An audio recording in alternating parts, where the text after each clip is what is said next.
Hey y'all, happy Friday. So I've had a lot of conversations the last couple of weeks about the uncertainty in the economy, the uncertainty in the housing market, the mortgage market. There's a lot of unknowns right now about what's going to happen in the near future with interest rates or with housing prices or with just the overall economy, the stock market, whatnot. So I've been having a lot of conversations about that uncertainty. And in this high stakes uncertainty, it actually brings me back to my baseball playing days. Shocker. And I think the thing that I equate it the most to was hitting in a 2-strike count. So those of you who are baseball people will get this. If you're not a baseball person, I'll try my best to explain.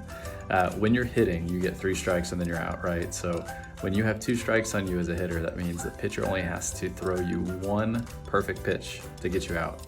And if you swing and miss, that's it. And you kind of have your back against the wall as a hitter.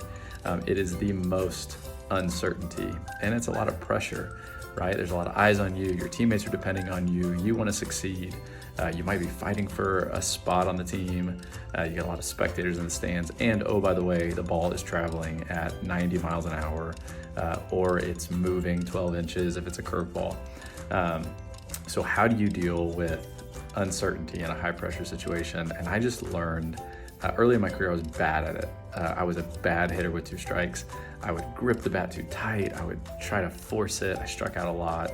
Or I would freeze altogether and just watch the pitch go by and strike out that way. But over time, what I started to realize is a few things. Number one, I came to grips with the worst case scenario. So it's like, if this thing that I'm fearing, striking out, actually does happen, would it be the end of the world for me? And the reality was it wasn't. So if I could wrap my head around that, it lost a lot of the power of fear over me. Number two, I had to just get a simple plan. So for me, if I try to overanalyze it or try to figure out what the pitcher's gonna do, like, it would cause me problems. So I just committed to a very simple plan.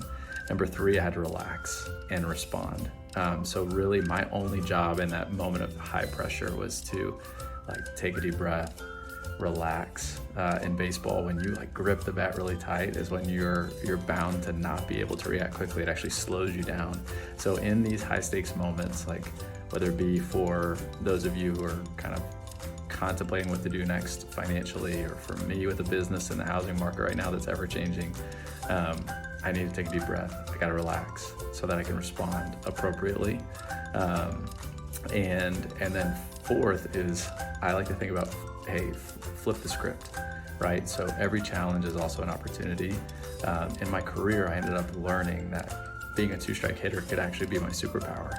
So I ended up investing really big time in practicing with 2 strikes. And I got to the point where I felt almost more comfortable with 2 strikes.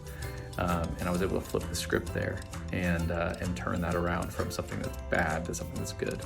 And so I think there's always an opportunity when things are tough to do that as well. So I wonder if you couldn't identify maybe the opportunities in the season where it seems kind of scary and kind of fearful. Maybe instead of being fearful, could you be bold? Instead of freezing, could you act and embrace the challenge?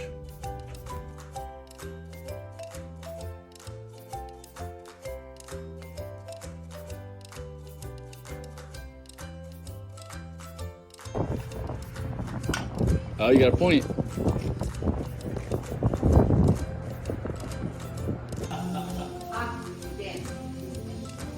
Whoa! Up and down.